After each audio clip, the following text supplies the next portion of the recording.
Welcome back, everybody, to the Lausitzring as we get set for, in just a few minutes' time, the second encounter with the DTM cars heading back onto the track for free practice 2 ahead of the second weekend of racing in 2020. This one's going to be a slightly shorter session at 30 minutes. We had a 45-minute session this morning where, by and large, the drivers were concentrating on longer runs, although there were a few short run blasts fairly early on in the session.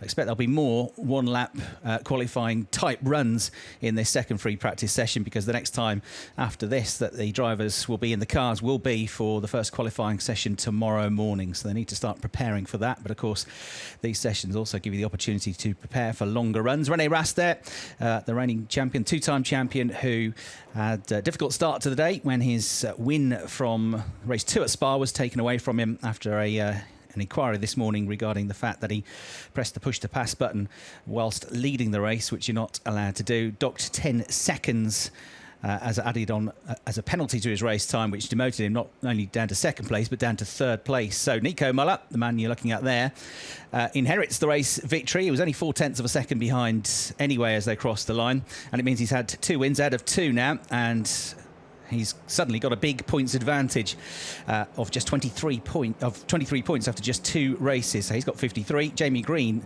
moves up to second on 30. René Rast, who loses 10 points because he was third rather than first in the race at Spa, now third on 29 points.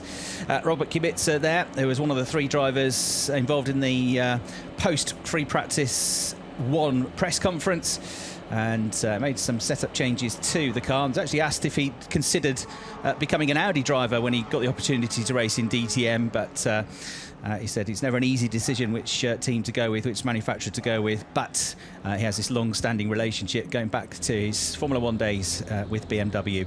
So the car's about to head on to the track for 30 minutes of free practice. My name's Chris Hartley, and I'm going to be talking you through this session and all the remaining sessions over the course of the weekend. I'm here in the commentary box, which is perched high above the outside of the start-finish straight on top of the huge grandstand here, the main grandstand, which when it's full, and sadly it's completely empty this weekend for reasons you all know about, but when it's full, just this grandstand alone can house 25,000 people. So I get a great view overlooking what is a sunny Lausitzring, a gentle breeze now blowing, but it's a hot day, it's pretty humid, and there is potentially the chance of maybe a little bit of rain tomorrow, but we'll wait and see what the forecast is like in the morning, because things can change very quickly here. But I get to see the whole of the circuit pretty much. Just have to stretch forward and lean out lean towards the window to see the exit to the last turn. I get a great view over the garages as well, which are directly opposite me, and can see the cars now being prepared, some of them being nosed out. Fabio Scherer's car has just nosed out of the garage, and they'll be getting ready for this run. So free practice 1 this morning. As I was saying, mostly the drivers were concentrating on longer run pace, but early on in the session, Nico Muller set the fastest time of the session, which, for reference, was 1 minute 16.714 seconds. Many of you will have read, and I talked about it in free practice 1 this morning, the fact that we had 3 drivers for the first time breaking the 300 km/h mark at top speed along the Kemmel Straight at Spa 2 weeks ago. Fabio Scherer, the first driver to achieve that in the history of DTM, with these fantastic Class 1 2-litre turbocharged cars, which deliver close to 600 brake horsepower. That's without the addition of DRS and push-to-pass. It's even more once that is deployed. But here, it's a slower, shorter lap. However, on that fastest lap this morning, Nico Muller still managed a pretty healthy 282 km/h. So certainly not a track where speed isn't important, but there are more short, twisty sections, especially on the sprint layout that we're using this weekend. Everybody stays here that's involved in the DTM until next weekend, where they use the longer version of the circuit. But you do get to unleash the power of these cars along the parts of the tri-oval circuit which are used, which was formed and built really to accommodate US single-seater racing, with the kart championship having come here for 2 years. And the names of those drivers still above the garages out here at the back of the grandstands as well, the likes of Paul Tracy. Okay, René, fire up and brake. Session's already underway. The cars just now making their way out. They're going to be led out by Philip Eng, who was another of the drivers involved in the post free practice 1 press conference, and he was absolutely positive that BMW have made a big step forward here. He said, we have been in some deep analysis since Spa of what we can improve. And one of the journalists posed the question, is it just because it's a shorter lap here that the BMW seemed closer in free practice 1? He said, no, absolutely not. We have definitely made a stride forward.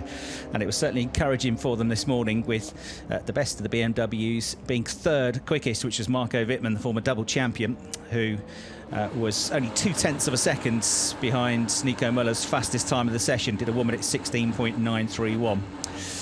So just to give you the rundown of how it went if you didn't follow the action this morning. Free practice 1, Nico Muller for Audi Sport Team AB Sportsline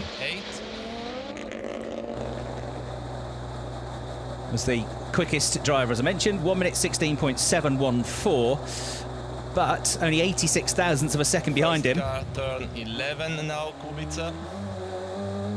Was Ferdinand Habsburg for WRT, the Austrian. 2nd quickest, Marco Wittmann, as I said, 3rd for BMW, just 0.2 off the fastest time. And then Mike Rockenfeller was 4th, Jamie Green was 5th, Philip Eng was 6th quickest, another BMW in the top 6. Loic Duval was 7th, Sheldon Vanderlinder 8th, Robin Freins was 9th, Lucas Auer was 10th this morning. René Rast, who concentrated on longer runs and did more laps than anybody else, was 11th.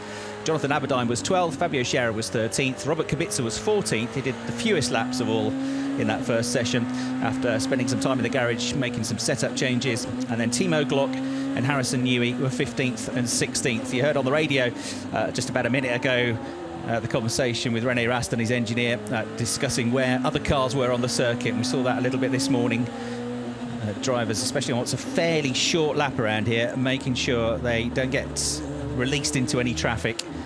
It's just under 3.5 kilometres around the sprint version of this Lausitzring circuit, 13 turns in total, which begin and end, as you can see here from the onboard camera on the tri-oval. Cars just building up temperatures now in terms of the brakes and in terms of tyres. All of them, of course, using the Hankook Ventus slick tyres, which shouldn't take so much of a pounding around here as they did around the very high-speed corners of Spa-Francorchamps. However, traction will be key here, and making sure you get plenty of grip and acceleration and mechanical grip coming out of the slow speed corners and coming out onto that critical run of turn 13, which Robert Kubica is doing now. Heading over the grid hatchings, under the commentary box he goes, and over to begin a new lap. Lucas Auer, who is returning to DTM this season, former multiple race winner, and got his first ever win here at the Lausitzring around this version of the circuit 4 years ago now, in 2016, won the following year as well. He's had 2 wins here. Jamie Green's had 3 victories here, the longest serving DTM driver on the grid, as we watch Lucas Auer, now BMW man, go on the attack here. The lap split into 3 different sectors. The first and third sectors are the longest. The middle sector is the shortest, and only takes in a couple of corners, turns 6 and 7 mid-lap. So getting the first and final sectors right is the key to a big lap around here. No quick times being set just yet, but as expected with a shorter session, the track is busy very early on here. And I think I'm right in saying all but one of the cars are out. Jonathan Aberdeen still in the pits. Everybody else out on the circuit. And just Jonathan Aberdeen just into the pits. So he did have a little exploratory lap, but he's now come back in. So Mike Rockefeller top of the times at the moment, but as I say, that he's about 5.5, 6 seconds away from the quickest time that we saw in free practice 1. Right, Philip Eng gets the times down a bit more. 1 minute 21.327 seconds. He was talking in the press conference about how important this first sequence of corners is through turns 1, 2, 3, 4 and 5, which all lead directly into one another. And there, Ferdinand Habsburg, 2nd quickest in this morning's free practice session. 20-year-old Austrian, lives in Vienna, who's come up through single-seater racing over the last few years. First in the Euro Formula Open Championship, which he was the runner-up in 2016. Did some Toyota Racing Series seasons as well, during the winter down in New Zealand, and then European Formula 3, in which he made his debut 2 years ago in 2017. A race win at Spa, a circuit where he had an off in the first free practice session, or the only free practice session that we had at Spa. Back to the normal format of 2 free practices here at the Lausitzring. Right, Muller's set a time of 1 minute 15.831. That is the quickest time of the weekend so far. And even quicker than he went this morning by some distance as well. Almost a second quicker than he went this morning. Philip Eng is on a good lap though. Absolute best in sector 1. Personal best in sector 2 and sector 3 to go third quickest, just behind Muller and Rockenfeller. Robin Freund's third. Vanderlinder, who was competitive at Spa, is 5th quickest. Ferdinand Habsburg, though, crosses the line to go 4th quickest. That's a time of 1 minute 16.199 seconds. So, what a difference a few hours makes. The fastest time from this morning, 1 minute 16.7, would barely get you in the top 10 now. We've got Muller and Rockenfeller, both in the 1:15s. You've got Eng and Habsburg, both in 1:16.1s, and Freund's a 1:16.2, just behind them in 5th place. René Rast then pushing, I think, now for more one-lap pace, having done his longer runs in the free practice session this morning. Personal best in the first 2 sectors, but they're pretty good sectors as well. And this should be a pretty competitive time from René Rast. We'll see as he goes over the line.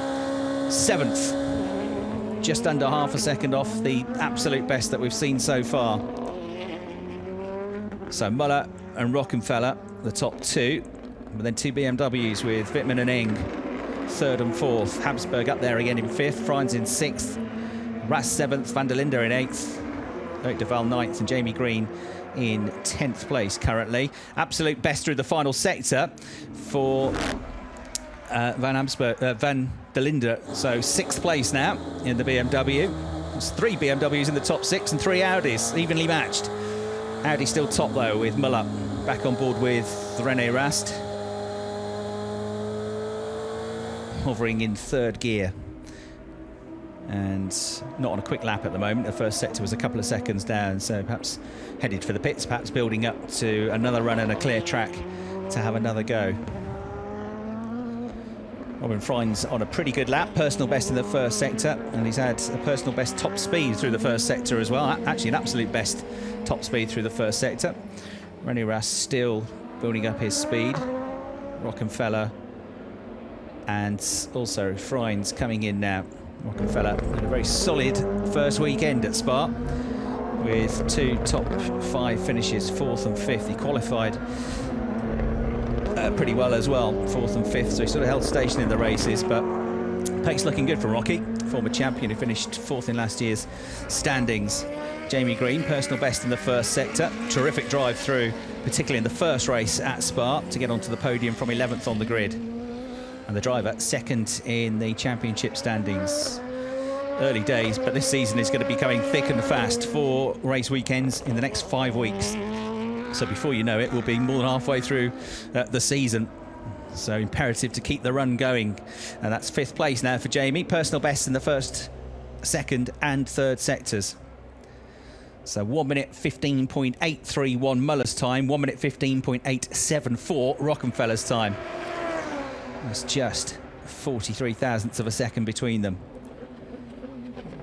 And Wittmann going 3rd with a 1:16.091 before he headed for the pits. There's only a couple of tenths behind them. Eng 1:16.1, Green 1:16.1, and Habsburg 1:16.1 as well. More than a few hundreds of each other. 1:16.2s for Vanderlinder in 7th, Freund's in 8th, and then Rast in 9th place with a 1:16.3, 1:16.4 for Duval to round out the top 10. Harrison Newey's had his best lap so far by some distance as well. He was in the 1:18s this morning, but he's now got into the 1:17s. Trouble is, everybody else has got quicker as well. But it's putting him up to 15th place, the British driver. So in they come, just about a third of the way through the session. Heading over the line, just going past, is Robert Kubica. One outlap and then directly in. There's 1 count, start, finish. Right. Okay. This turn 1, the other car, sorry. Man, that was a really bad call by the way. I could not see the Audi. Well, Marco Wittmann not happy that he was released. It was as Jamie Green was coming around, so they said there's a car on the start-finish straight, but they don't tell me quite how close that car was. So Marco just showing his displeasure there. You may have noticed as well, it was quite a wide shot to show the BMW coming out, but as he did that, Jamie Green I think was off-put by the fact the BMW came out as well, and he missed his braking point in line on the way through turn 1 and went quite wide. So as a result, Jamie has aborted the lap, I think. It was a very slow first sector, and yes, he's back right off through sector 2 as well. So the instruction was to Marco, do a lap and come straight back in. You can see Mike Rockenfeller is heading down the pit lane, about to rejoin the action. Only a few cars out there at the moment, but more and more coming, including Sheldon Vanderlinder, who managed to get a very impressive 6th place finish in the second race at Spa. Drove very well and looked good in the qualifying trim as well. He was in the top 5 in both qualifying sessions. So one of BMW's leading lights, the South African. One of 2, of course, now in the DTM with Jonathan Aberdeen joining in. Rennie Rast in the garage, looking at the data as ever he does. Wants to know everything that's going on, not just with what he's doing, but where anybody else might be gaining time on him. Studying all the data, figuring out every little braking point, turn-in point, how hard they brake, how long they brake for. Lost, turn 6 braking. Kann ich einen Lüfter haben, bitte?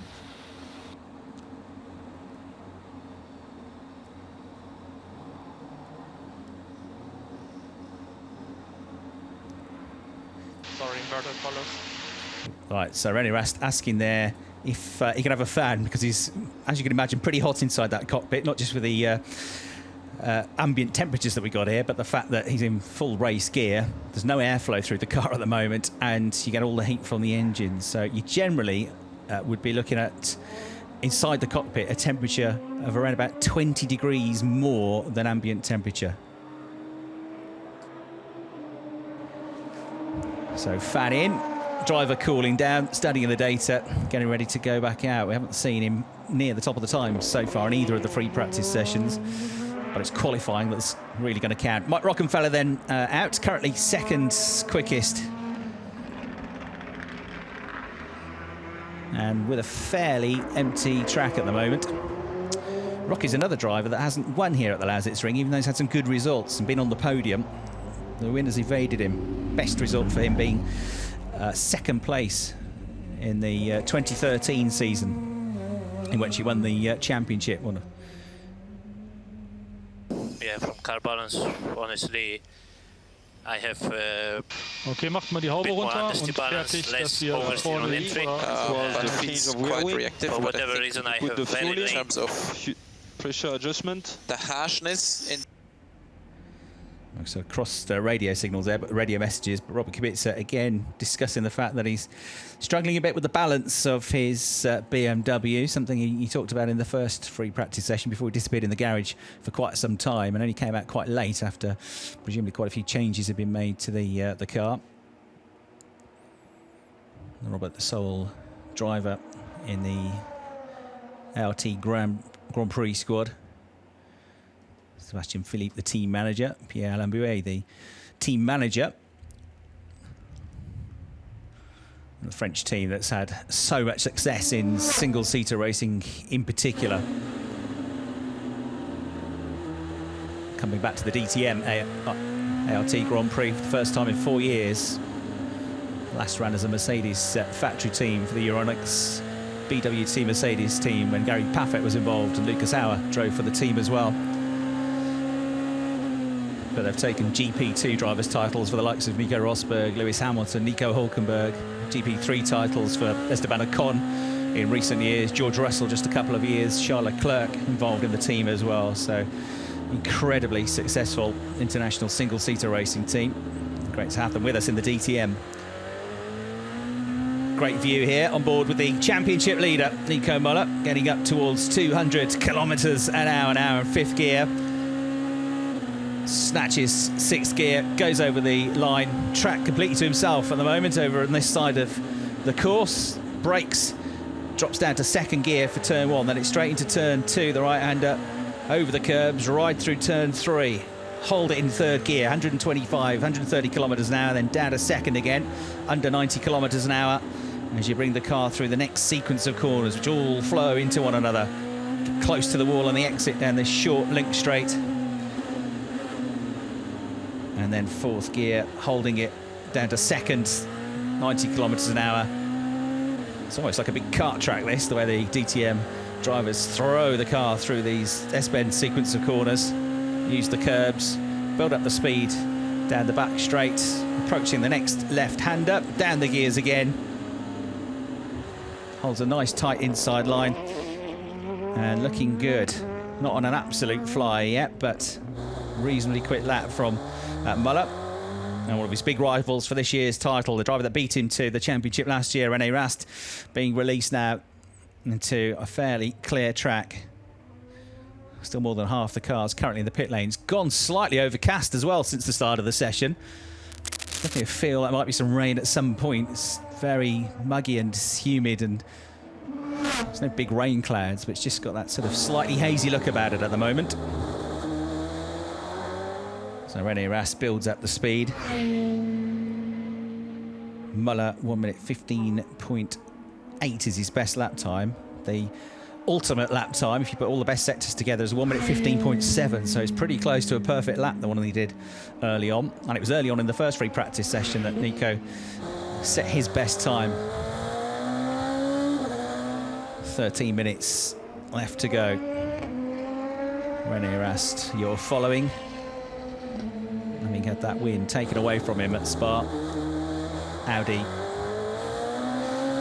accepting the decision. And so it's 17 race wins for him now, out of the 60 that he's had in DTM.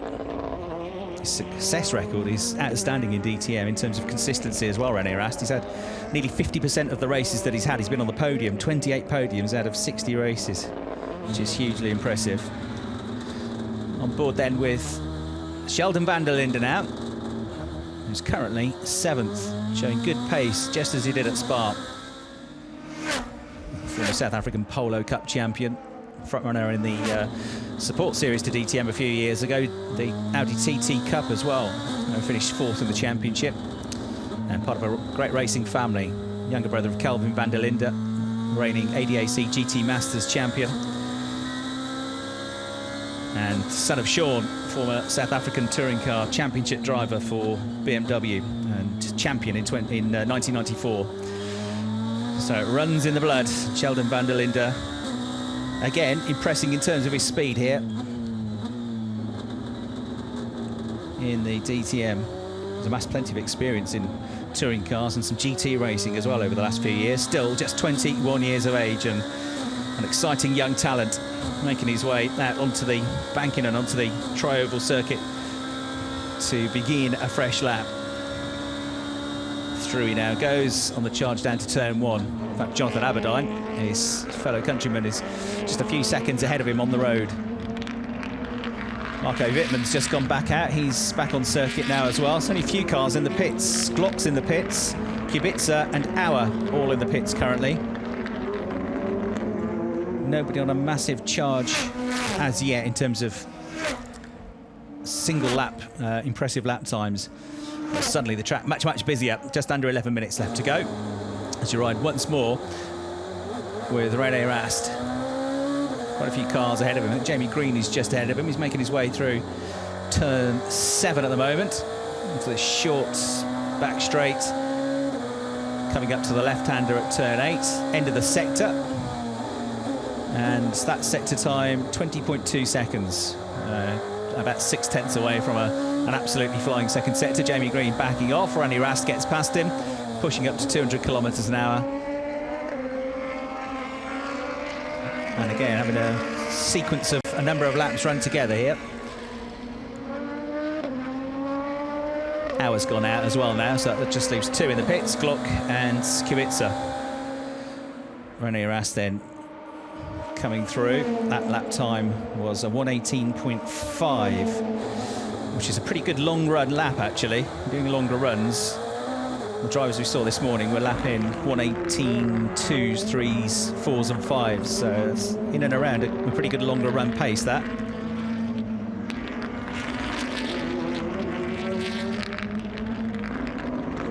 Smooth but aggressive. Former Porsche Carrera Cup champion on the attack. Great view here, as you can see, the input into the steering column. You've got wing mirrors, of course, but they're tiny on the DTM cars, so the rear view camera is pretty handy when you're trying to defend a position in a race, especially. Nice coming through. You can see that it's definitely gone cloudier and hazier on the TV pictures now as well. Race through the first sector was a 26.2, 19.6 seconds through the middle sector, so this is going to be a much quicker lap than the previous one. I don't think we're looking necessarily at a 1:15 type lap time, but certainly going to be a 1:16 or 1:17, I would think. Let's see what the final sector looks like as he goes through. Crosses the line. 1:17.494 seconds. About a second quicker than the previous lap as he makes his way back through turn 1. Hops and skips and dances over the curb. Takes the next curb as well. Change of direction is phenomenal on these cars. Most things are phenomenal about these DTM cars, to be fair. Big 18-inch wheels on the cars. Very grippy Hankook rubber as well. Whoa, as close as you like to the wall there. Squeezing past Sheldon Vanderlinder, who's on a slow lap. And then disappearing off behind the trees and barriers, weaving their way back into view. Look at that, absolutely glued to the road as he came out of the turn.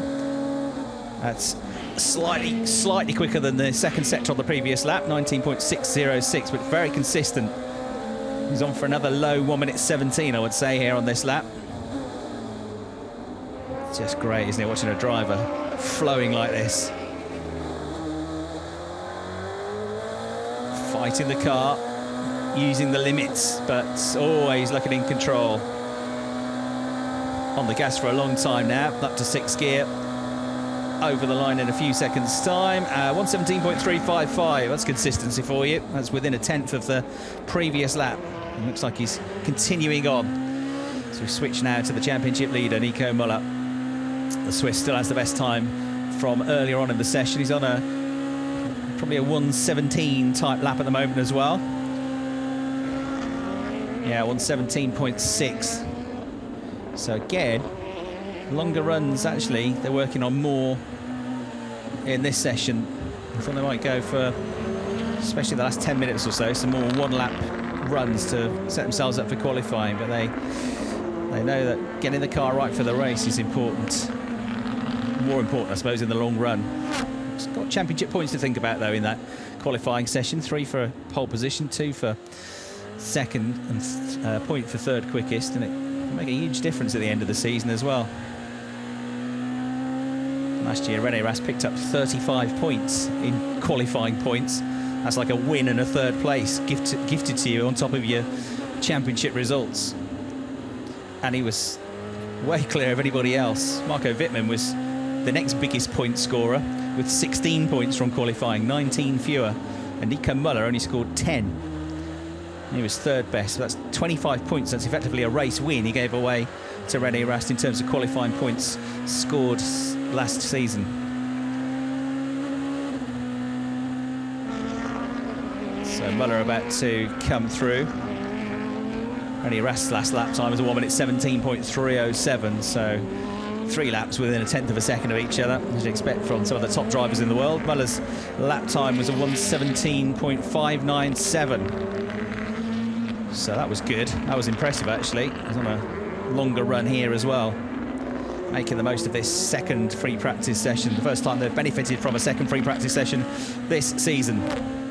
Fantastic shot there as the car thunders past the camera, mounted to the concrete wall just to the side of the wall.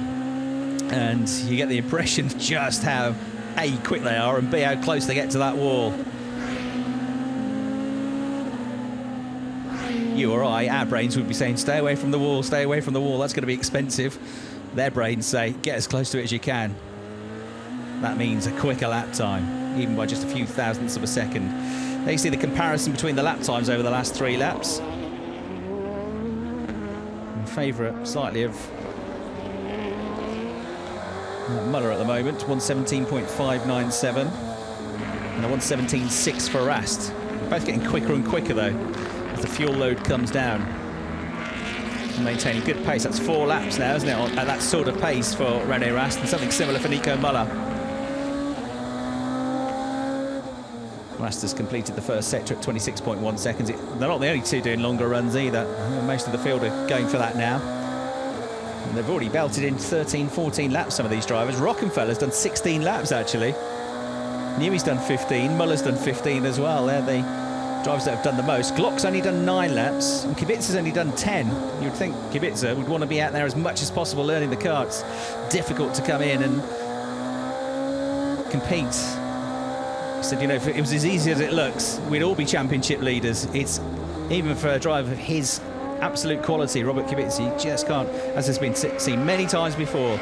Many ex-Grand Prix racers have come into this. You cannot just stroll up and be at the top of the times. It is fiercely competitive in the DTM. Right, it looks like another decent lap time for Rast, 1:17.4. That's brilliant, isn't it? 5 laps now, all within a 1/10 of a second of each other. Metronomic. In a complete rhythm here, setting himself up for the race tomorrow.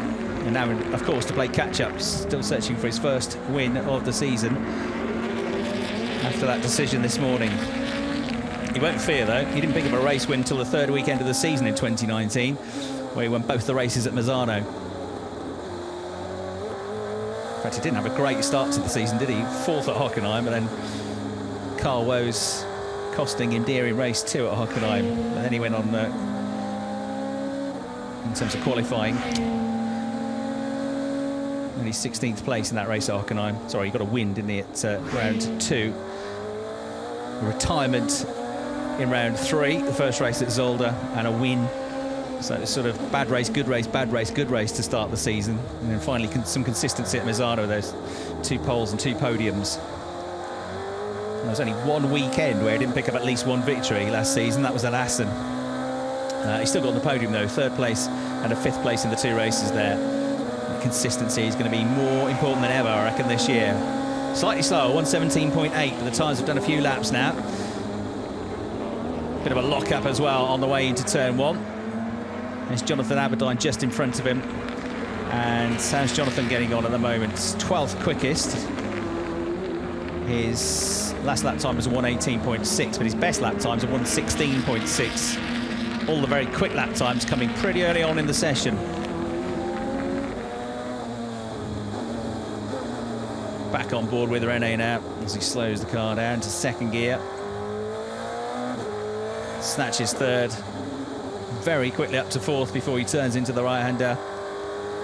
Holding it on the steering, letting the car drift out on the gas. Looks like he's in complete control. This is his office space.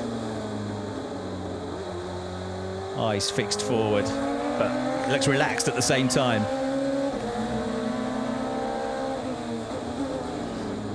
So at the last lap times around, Muller's sort of high 1:17s. Rockenfeller's matching him, you know, 1:17.8. So the long race, or the longer runs this morning of the BMWs looked favourable as well. Wittmann's a 1:17.2 last time around, so even quicker. So Muller and Rocky going well. 1:17.8s in the Audis, but a 1:17.2 in the BMW for Wittmann. Just on a 1:17.3 as well. So Wittmann's longer run pace is very, very encouraging for BMW. Eng's lapping in the mid to high 1:18s. Green in the Audis just on a 1:17.8. Well, Habsburg a low 1:18. A 1:17.9 for Robin Freins. And Glock's done a 1:17.3. So that's impressive as well. They won't grab the headlines in terms of absolute fastest times in the session, which all came earlier on. But in terms of the longer run pace, it's looking good, in particular for Timo Glock, that 1:17.3. And Marco Wittmann with a 1:17.3 as well. Jonathan Aberdeen is just done a 1:17.7. So Audi's have got the top 2 times overall as the session finishes. The clock ticks down, everybody finishes their laps now. It's their last runs, but the BMWs look like they're going to be up there. If they can qualify well, they'll have a chance. Here's Rocky, who's had a pretty long run, as I said, 19 laps. He's done more than anybody else out there, with the exception of Harrison Newey. And his last lap time, a 1:18.5. But he has been in the 1:17s as well. Most of the cars taking the checkered flag now. Some of them even headed back for the pits. Muller goes through. His last lap time of the session is a 1:18.068. So maintain the pace really on that longer run. Not too much drop off over, what was it, 7-8 lap run that he had there. Rockenfeller, slightly slower final lap, 1:19.4, but up until that point he was going very well in the low 1:17s, and again having a long run there, 20 laps complete, so he did do more than everybody else, one more lap even than Newey. So Muller, Rockenfeller, Wittmann, the top 3 overall, but the more in-depth story is that the BMWs look to have very good longer run pace, certainly look to be matching the Audis there, the quicker Audis. Muller and Rast pretty evenly matched, as we've come to expect.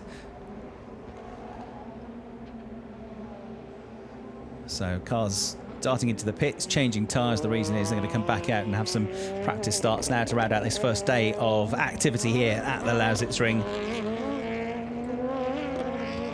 Tomorrow we've got qualifying coming up. The session begins at 10:45. We'll be on air just before that to talk you through the first 20-minute qualifying session. That one sets, of course, the grid for race 1, and the race tomorrow afternoon, race starts just after 1:30 local time, but of course have all the build-up before that to talk you through and everything that's been going on in between qualifying and the race, see the drivers and cars on the grid and catch up with some of the drivers with Verena as well. And then on Sunday, again, another qualifying session. It's slightly earlier on Sunday, 10:40 local time for qualifying 2, but the race starts at the same time, 1:33. On board with René Rast then. Gets his second practice starts of the day. Nico Muller is on the other side of the pit wall. You'll just see him in the shot there, just creeping towards the pit lane exit. We've got Jamie Green and Jonathan Aberdeen lining up ready to get their practice starts underway. It's a proper run through. The red lights come on. They build the revs, they go out, and away they go. Not seen any problems so far with anybody off the starts and start line practices. It's Mike Rockenfeller waiting his turn in the Team Phoenix Audi. He gets going. Philipp Eng is going to roll up to his spot with Marco Wittmann alongside. But these two encouraging for BMW in their longer runs. These two drivers in particular, I'd say, looking good.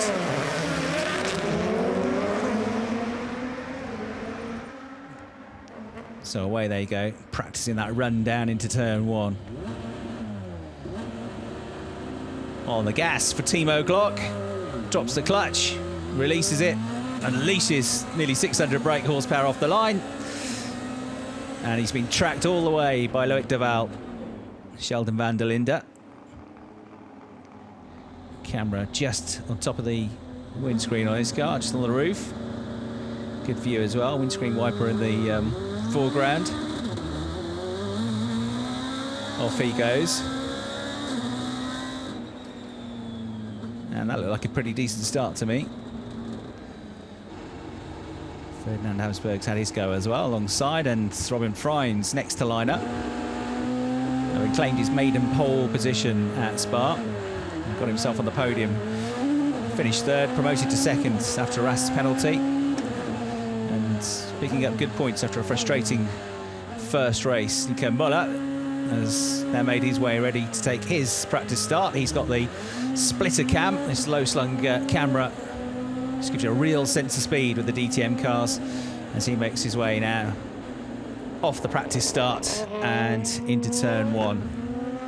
So lots of running for these drivers across the 2 free practice sessions here at the Lausitzring. There's confirmation of the times from the early part of the session where they were concentrating on shorter runs, and the fastest lap of the weekend so far, Nico Muller, 1 minute 15.831, only just quicker than Mike Rockenfeller, Marco Wittmann and Philip Eng, third and fourth for BMW, with Jamie Green, Ferdinand van Habsburg, Sheldon Vanderlinder, Robin Freins, René Rast and Loic Duval all in the top 10. Glock 11th, Aberdeen 12th, Kubica 13th, Auer, Scherer and Newey.